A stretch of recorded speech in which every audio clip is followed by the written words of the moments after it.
Hello, I am live. Welcome. Today I want to talk about overwhelm because sometimes life does not ask us whether now is a good time. Hi, my name is Reynaldo Gunawan. I'm an engineer and I'm a licensed neuroencoding specialist focusing on burnout. And today is the 1st of July. Wow. You might you might not realize it. It's been half a year. It's been 6 months since we began 2026. And if you think back, wow, time flies so fast. Maybe not. Maybe I could see that I keep progressing. I did my work, and that's what I'm trying to create here with this Mimo life in middle of the week momentum. By the way, that's what Mimo is for. I want to make sure that we are conscious about what we do every single week, about why we do this, why do we keep progressing, because we want to grow, we want to be our best self, we want to reach our dreams. And to do that, we want to make sure we are conscious of every single thing that we do. And that's why I'm doing this. I want to share with you, I want to discuss with you, so we both of us can gain something from this and make sure that we're going in the right direction towards the success, whatever success means to you. And if you have anything that you're struggling right now, any questions, anything you want to clarify, I'm here for you. That's why I'm here for. This is why I'm doing this live anyway. So use the chat. Use the chat. We can use the chat as a mean of communication so we can answer any questions that you have. And I'm going to do that right here with you. If that's not the case, I do have something that I want to share with you. As I said, today is about burnout. Oh, sorry, overwhelm, not the burnout. It's related. You know what I mean. Anyway, that being said, let's get on with the topic that I want to share with you. Right? All right. So again, overwhelm. And sometimes life does not ask us whether now is a good time. Right? Work gets heavy. Responsibilities pile up. Private life still needs you. I mean, right? People still needs answers. Deadline still need still show up, right? And you are still human. You are still human, and I want to talk about this because I felt this. I felt it. I felt it myself this week. There was a lot happening in my engineering work. At the same time, I was having so much fun in my coaching business, with mentoring, with exchanges, with growth in general. And then in my private life, there were still so many things to think about. Church organization, emails to the tax consultant, broken car, and so many small things that still needed attention. And yes, overwhelm is real. Maybe you know that feeling too. The truth is, overwhelm does not only come because we have a lot to do. Sometimes overwhelm comes because too many things compete for our attention at the same time. And when it happens, our mind can become crowded, noisy. We think about the work, then we think about the deadline, then we think about other responsibility, and we think about what we haven't done yet, and then we think about what might go wrong. And all that is noise, mental traffic. We can call it mental traffic or noise. And it can make it hard to move clearly, especially for high achievers. Because when high achievers get overwhelmed, they often do not stop thinking. They think even more. And sometimes that leads to what my mentor calls paralysis of analysis. You think about everything and end up not doing nothing. Well, and end up doing nothing. I meant.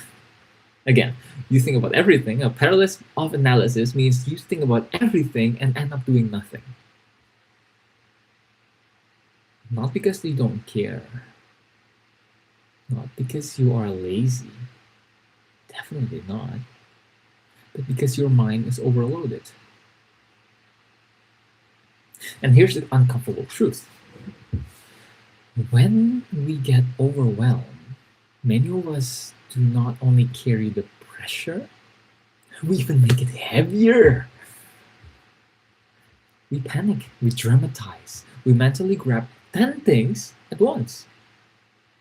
We keep spinning in our head, spin, instead of creating space to respond, to answer to those 10 things.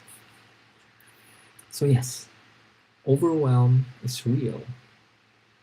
And then our reaction turns it into chaos. And I say that so strongly because I know that pattern too. This week, someone at work called me and suddenly gave me a deadline. 2 weeks. That's a big project, by the way. And in that moment, everything felt like too much to handle. All other responsibilities were already there. The pressure was already there. And that new deadline hit like one thing too many. And I could have stayed there, stuck in my head, replaying everything, feeling even more trapped. But I know that if I stay only in that overwhelmed state, I lose access to my actions, don't have clarity, and that is the danger. A lot of people think overwhelm means, yeah, we gotta think harder. It doesn't work that way. Sometimes overwhelm means you need to interrupt the pattern first. So what did I do?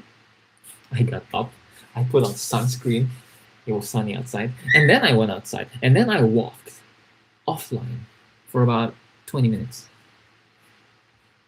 And that mattered. Because I stopped feeding the spiral, I created space. And when I got back, I didn't go straight into work. I talked to my wife. I expressed what I was feeling. I said what had been happening. And that also helped me untangle what was going on inside. And this is what I want to share with you.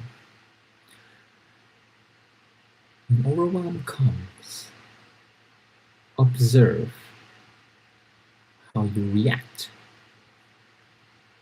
Not only what happened, but how you responded to what happened. Because if you can't catch that moment, you can ask better questions.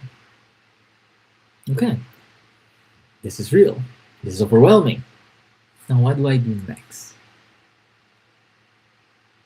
That question changes everything. Because now you are not only inside the overwhelm, you are creating a path through it.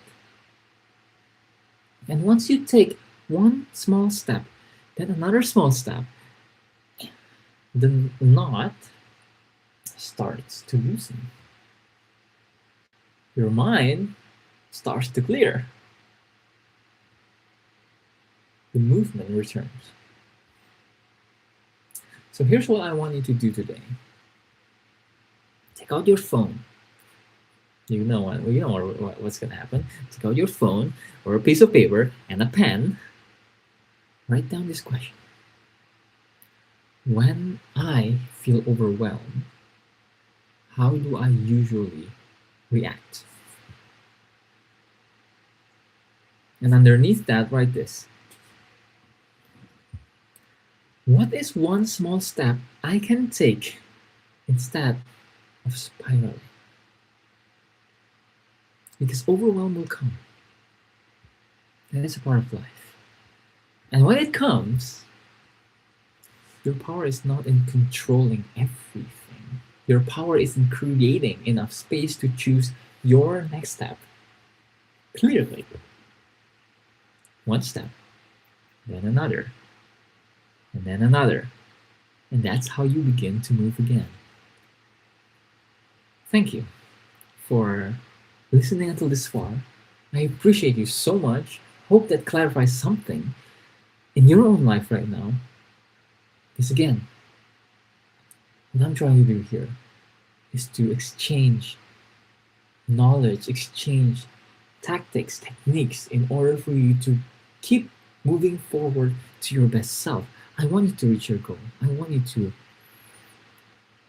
be the best version of yourself and be this successful in your own terms.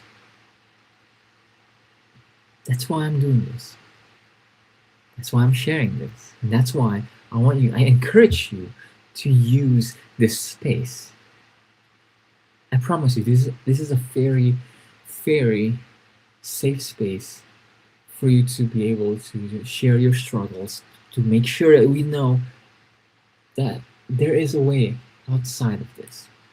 And by the way, if you ask your question, whether it's in the comments or in the chat when we're live, you're helping others. By asking the question, you're helping others because maybe a lot of people have the same questions. Yes, the answer? Well, by asking the question. By asking a question, you're helping others answer, asking their questions. And when we answer them together, discuss about it, that's when we bring about movement, when we begin and use the momentum that we have. Again, I'm rambling. I appreciate you for watching until this far. And I'm looking forward to seeing you again next week. Again, I'm Aldo. Only those of you watching until the end knows how people call me. I'm Aldo. I'm an engineer. I'm a neural encoding specialist focusing on burnout. You know all of that. I love you. I appreciate you. And I'm looking forward to see you again next time. Peace out.